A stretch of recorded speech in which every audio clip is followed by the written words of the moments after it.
आज जितनी ज़्यादा शहादतें हमें हो गई हैं, दिन ब दिन बढ़ती जा रही हैं। सिर्फ 2 दिनों के अंदर, 2 रातों के अंदर 20 से ज़्यादा शहादतें मिल गई हैं। हमें बॉडी बैग्स मिल रहे हैं और वहाँ पे कोहराम मचा हुआ है मकबूजा कश्मीर के अंदर।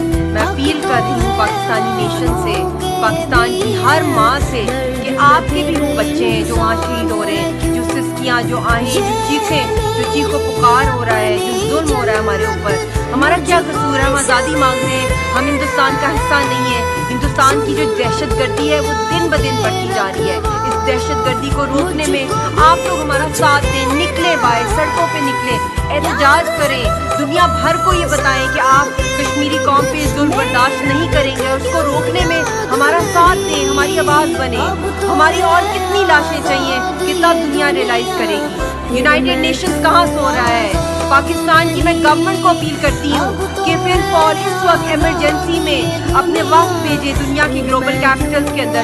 खुद प्राइम मिनिस्टर पाकिस्तान की, सारी जितनी भी पॉलिटिकल पार्टीज है पाकिस्तान की, इस वक्त ग्लोबल कैपिटल्स के डोर्स नॉक करें, यूनाइटेड नेशंस के ऑफिस में जाएं, शोर मचाएं और कहें कि बंद किया जाए ये जुल्म। और कितनी लाशें और कितने बॉडी बैग चाहिए होंगे कि तब हमें आज़ादी मिलेगी और हमें छुटकारा मिलेगा।